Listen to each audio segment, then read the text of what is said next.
பதிவு செய்யப்பட்டு இருக்கிறதா என்பதை தேட வேண்டும். புரியுதுங்களா உங்களுக்கு? இப்ப என்னுடைய தாத்தா இறந்து போட்டாருன்னு வச்சுக்கோ. எங்க தாத்தா இறந்துட்டாரு, எங்க தாத்தாவுடைய பிறப்பு பதிவு செய்யப்பட்டிருக்கிறதா இல்லையா என்பது எனக்கு தெரியாது. ஆனா நான் என்ன பண்ணுவேன், போய் நான் விஓட்ட போய் நிற்பேன். விஓ என்ன, எனக்கு இவ்வளவு காசு கொடுங்க, நான் பார்த்துட்டு சொல்றேன். ஓகேவா? அப்ப நான் காசு கொடுக்க என்னால முடியல, நான் காசு கொடுக்க மாட்டேன் அப்படிங்கிற கான்செப்ட் நான் இருக்கிறதுனால எனக்கு முன்னாங்க வேலையே செய்ய மாட்டேன். அதுக்கடுத்து என்ன பண்றோம் நல்லா புரிஞ்சுக்கோங்க. பட்டாட்சியருக்கு நான் போறேன், எங்க தாத்தாவுடைய இறப்பு பதிவு செய்யப்பட்டிருக்குதான்னு சொல்லிட்டு தேடும் கட்டணம் என 100 ரூபாயை செலுத்தி ஒரு விண்ணப்பத்தை நான் கொடுக்குறேன்.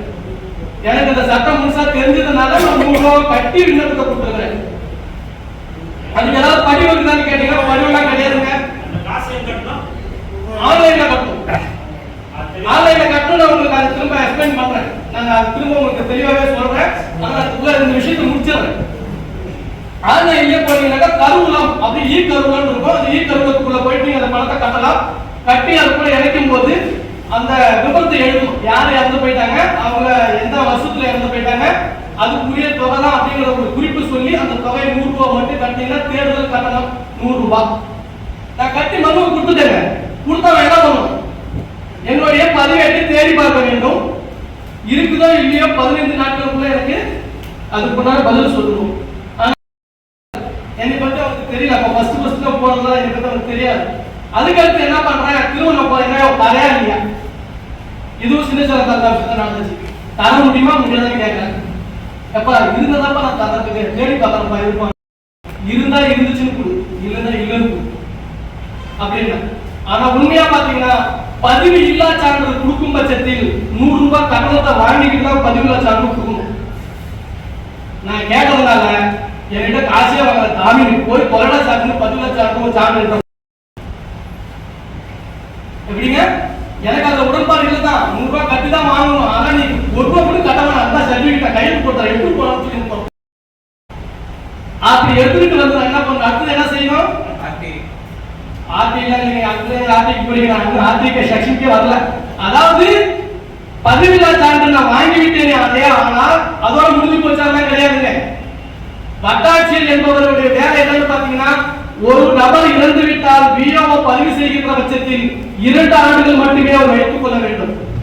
அதாவது கங்காசாமி ஃபர்ஸ்ட் 2 ஓட்ட சொல்லிருப்பாரு பசலி ஆண்டு என்னன்னு சொல்லி. அந்த பசலி ஆண்டு ஜூலை மாசம் டு ஜூன் மாசம் தான் அது கணக்கு. அப்ப ஏன் அந்த விஓ 2 வருஷம் வச்சுக்கணும்னு பாத்தீங்கன்னா, டிசம்பர் மாசம் ஒருத்தர் செத்து போயிருப்பான், ஜனவரி மாசத்துல போய் கொடுக்க முடியுமா, பிப்ரவரி மாசத்துல ஒருத்தர் செத்து இருப்பான், அதனால மார்ச் மாசம் கணக்கு முடிச்சு கொடுத்துட முடியுமா, இதுல கொடுக்க முடியாது வருவாய்த்துறையில. அப்படிங்கிறதுனால அந்த ஜூலை டு ஜூன்ங்கிறதுனால 2 வருஷம் வரையும் நீ விஓ வச்சுக்கலாம் அப்படின்னு சொல்லிட்டாங்க. அந்த பதிவுல விஓ 2 வருஷம் பயன்படுத்த வேண்டும். அவங்க 2 வருஷம் முடிஞ்சிச்சுன்னா அடுத்தது அந்த பதிவேட்டை தூக்கிட்டு போய் வட்டாட்சியர்கிட்ட கொடுக்கணுங்க. வட்டாட்சியர் 5 வருஷம் தான் வச்சுக்கணும். எப்ப பதிவு செய்யப்பட்ட ஆண்டிலிருந்து 5 ஆண்டுகள் மட்டுமே வைத்துக் கொள்ள வேண்டும் வட்டாட்சியர். ஆனா 1979 பதிவு செய்யப்பட்ட அனைத்து பதிவேடுகளும் சின்ன சின்ன வட்டாட்சியர் அலுவலகத்தில் இருக்குது என்பதற்கு முன்னாடி ஆதாரம் இருக்கிறது. அந்த அதிகாரி மீது ஏன் நடவடிக்கை எடுக்கணும்னு நான் பெட்டிஷன் போட்டுருக்கேன்.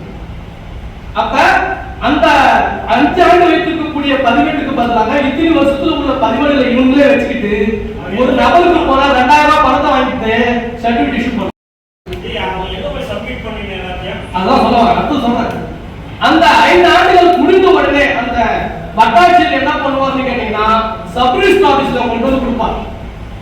அந்தந்த கிராமத்துக்கு தொடர்புடைய சப்ரிஜிஸ்டர் ஆபீஸ்க்கு வட்டாட்சியர் வந்து கொடுக்கணும். அதே போல பேரூராட்சியில 2 வருஷத்துக்கு தான் வச்சுக்கணும். 2 வருஷம் முடிஞ்சிச்சுன்னா பேரூராட்சியில இருக்கக்கூடிய அந்தந்த கிராமத்துக்குரிய சார் பதிவாளர் அலுவலகத்துல போய் அவங்களும் கொடுத்துடணும். ஆனா இதுல ஒரு விதிவிலக்கு, நகராட்சியும் மாநகராட்சியும் அவங்களே அந்த பதிவேட்டை பராமரிப்பாங்க. புரிஞ்சுங்களா? அதுதான் ஊராட்சி தான் கிராமம். அவங்க தான் விஓவா வந்து 2 வருஷம் வச்சுக்குவாரு, தாசில்தார் 5 வருஷம் வச்சிருக்கணும். திரும்ப போய் சப்ரிஜிஸ்டர் ஆபீஸ்ல அந்த கிராமத்துக்குரிய சப்ரிஜிஸ்டர் ஆபீஸ்ல கொடுத்துடணும். இப்ப இது புரிஞ்சுங்களா? இப்ப அந்த பதிவுல சான்று வாங்கிட்டு பாயிண்ட் வந்துடுறேன். பதிவுல சான்று வாங்கிட்டாங்க, அடுத்து என்ன பண்ண போறேன்னு பாத்தீங்கன்னா, நான் ஆர்டிஓ பெட்டிஷன் கொடுத்துட்டேன். ஆர்டிஓ பெட்டிஷன் கொடுக்கும்போது என்ன கொடுக்குறேன், லோட்டல் பப்ளிக் வக்கீலுடைய அபிடாவிட்ட கொடுக்குறேன். என்னுடைய மனுவை கொடுக்குறேன், பதிவில்லா சான்றுக்கு உண்டான சான்றை கொடுக்குறேன், அதுக்கு முன்னாடி என்னுடைய ஆதார் கார்டு ஆவணமா கொடுக்குறேன். அதுக்கு அடுத்து பாத்தீங்கன்னாக்கா 500 ரூபாய்க்கு காலதாமத கட்டணம் 60 நாட்களுக்குள்ள சர்டிபிகேட் இஷ்யூ பண்ணும். 60 நாட்கள் தான் ஆர்டிஓக்கு பவர். அதுக்கு மேல போச்சுனாக்கா நீங்க அவர் மேல புகார் கொடுக்கலாம். இப்ப இதுக்கு உரிய ஆவணத்துல நான் சொல்லிடுறேன். முழுமையான விவரமுடைய மனுதாரருக்குரிய அடையாள ஆவணங்கள், இறப்பு பதிவில்லா சான்று, காலங்கடந்த இறப்புக்கு ரூபாய் 500 செலுத்திய ரசீதி, உறுதிமொழி ஆவணம், லாட்டரி பப்ளிக் வழக்கறிஞருடைய கையொப்பமுடன் இறப்பு அறிக்கை அப்படின்னு இருக்கும். அந்த அறிக்கை தான் படிவம் 4ன்னு சொல்லுவாங்க. அதுல உள்ள படிவத்தை நம்ம பூர்த்தி செய்து கொடுத்தோம்னா பிஓ வந்து நம்ம கஷ்ட விட்டுவாரு. அதுக்கடுத்து உள்ளூர் செய்தித்தாள்ல நீங்க செய்தி கொடுக்கணும். அது வெளியிடப்பட்ட உடனே அந்த 60 நாட்கள் முடிந்த உடனே ஆர்டிஓ உங்களுக்கு ஆர்டர் கொடுப்பாரு, சர்டிபிகேட் பிஓ தான் கொடுப்பாரு. அதுக்கடுத்து பார்த்தா இந்த கோப்புகள் வருவாய் கோட்டாட்சியர் அலுவலகத்திலிருந்து வட்டாட்சியர் அலுவலகத்துக்கு செல்லும். அதை மட்டும் இருக்க சொல்லிட்டேன். இப்ப உங்களுக்கு 3 விதமான விஷயத்தை நான் சொல்லிட்டேங்க. எனக்கு கொடுக்கப்பட்டிருக்கிற 5 நிமிஷத்துல ஒரு சின்ன விஷயத்தை உங்களுக்கு டக்குன்னு உங்களுக்கு எல்லாத்துக்கும் ஸ்லாஷ் ஆகும். எப்பயாவது நீங்க கேள்வி கேட்கும் போது அது போன பதில் நான் சொல்றேன். அதுக்கு முன்னாடி உங்களோட மனசுல தோன்றக்கூடிய சில விஷயங்களை மட்டும் ஒரு 10 கேள்வி எடுத்து அதை சொல்லிடுறேன் உங்கள்கிட்ட. 1, ஒரு மனைவிக்கு மேல் மனைவிகள் இருந்தால், கணவர் இறந்து விட்டால் அத்தனை மனைவியுடைய பெயரையும் இறப்பு சான்றில் பதிவு செய்யலாமா அப்படின்னு யாருக்காவது கேள்வி இருக்கும். பதிவு செய்யலாம் அப்படிங்கிறது என்னுடையது. அதுக்குள்ள முடிவு போட்டு அப்புறமா தரேன். நான் ஒரு மதத்தை சார்ந்தவர், என்னுடைய மனைவி ஒரு மதத்தை சார்ந்தவர். எனக்கு பிறக்கக்கூடிய குழந்தைக்கு எங்க இரு மதத்தை சார்ந்த பெயரை அந்த இரு மதத்தையும் பிறப்பு சான்றில் பதிவு செய்யலாமா? செய்யலாம்.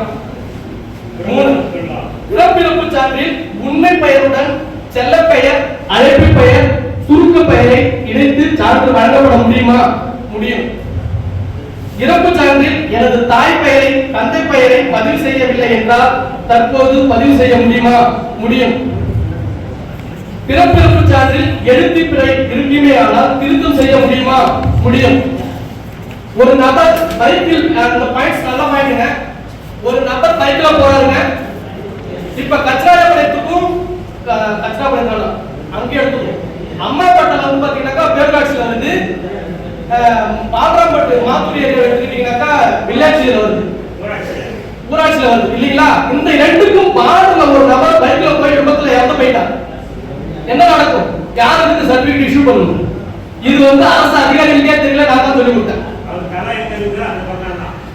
ஒரு நபருடைய தலை எந்த பகுதியில் கிடைக்கிறதோ அந்த நபர் தான். ஏன்னா இந்த முகத்தை வச்சுதான் அவன் யார் என்று ஐடென்டிஃபை பண்ண முடியும். அதனால அந்த அவருடைய தலை எந்த பகுதியில் இருக்கிறதோ அந்த பகுதியில் உள்ள பதிவாளர் பதிவு செய்யப்பட வேண்டும். இது இந்த இடத்துல எத்தனை துறைகள் வர வேண்டும்? காவல்துறை வர வேண்டும், சுகாதாரத்துறை வர வேண்டும், வருவாய்த்துறை வர வேண்டும். இந்த 3 துறைகளும் வந்து அந்த இடத்தை ஐடென்டிஃபை பண்ணி இதோடைய முடிவை சொல்லணும். இதை சொன்னா மட்டும்தான் அந்த நபருக்கு இறப்பு சான்று வழங்கவே முடியும்.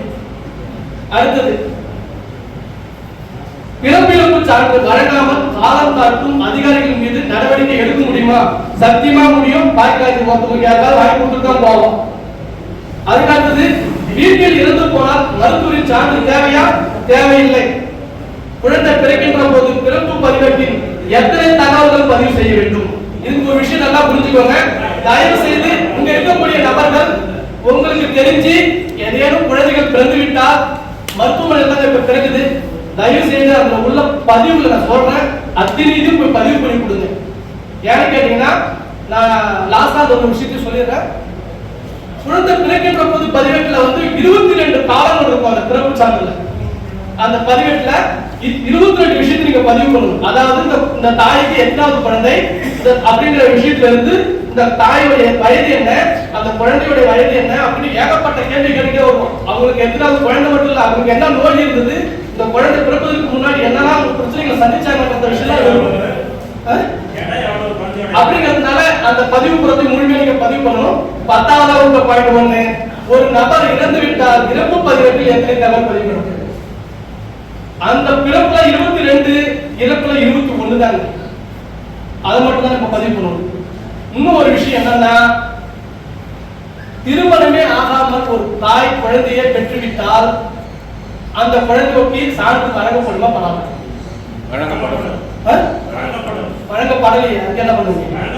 கோயம்புத்தூர் ஜிஹெச்ல ஒரு பெண் முதல் கணவரோடு வாழ்ந்தா, அதோட குழந்தையோட இருக்கிறா. இரண்டாவதாக அந்த கணவனை விட்டுட்டு வந்துட்டா. இரண்டாவது ஒருவரோட நண்பனாக இருக்கக்கூடிய சூழல்ல அவனுக்கும் ஒரு குழந்தையை பெற்றுக்கொண்டார். ஆனா அந்த குழந்தையோட பிறப்பு பதிவு செய்யும் போது RCH ஐடி என்பது குடுன்னு சொல்லி கேட்கிறாங்க. அந்த RCH ஐடி வந்து பாத்தீங்கன்னா முதல் கணவனால இந்த இரண்டாவது பிறந்த குழந்தைக்கு பிறப்பு பதிவு செய்யப்படவில்லை என்பதற்கு முன்னாடி ஆதாரம் நான் வச்சிருக்கிறேன். அது கோயம்புத்தூர் ஜிஹெச் தான் நடந்திருக்குது. அது நான் வச்சிருக்கிறேன். அதுக்கடுத்து பாத்தீங்கன்னா இறப்பு சான்றுல கணவன் இறந்துக்கிறவங்க 2 மனைவி இருக்கிறாங்க. 2 மனைவி, ஒரு மனைவி முதல் மனைவிக்கு முன்னாடி ஆதாரம் இருந்து இரண்டாவது மனைவியுடைய பெயரை பதிவு செய்யப்பட்டதால் அந்த இரண்டாவது மனைவியுடைய பெயரை எடுத்துரு அப்படின்னு சொல்லி நான் போட்ட பெட்டிஷன்ல அதை எடுத்துக்கிறாங்க. அதுக்கு உண்டான ஆதாரம் வச்சிருக்கிறேன். இப்ப நாங்க சொன்னது பூராமே 100% உள்ள ஆதாரத்தோட நான் வச்சிருக்கேன் பேங்க்ல. உங்களுக்கு யாருக்காவது சந்தேகம் இருந்தா பாக்கெட் ஒரு விஷயத்த சொல்றா உண்மையா பொய்யான்னு தெரியல என்றால் நான் அதை எடுத்து காமிக்கிறேன் லாஸ்டா. ஓகேங்களா? முடிஞ்சு போச்சுங்க இந்த விஷயம். உங்களுக்கு அப்படி ஏதாவது இன்னும் உங்களுக்கு நிறைய தகவல் தேவைன்னா நான் கொடுக்கக்கூடிய நோட்டீஸ்ல பாருங்க. இந்த வாய்ப்புக்கு நன்றி கூறி விடைபெறுகிறேன். நன்றி, வணக்கம். என்னோட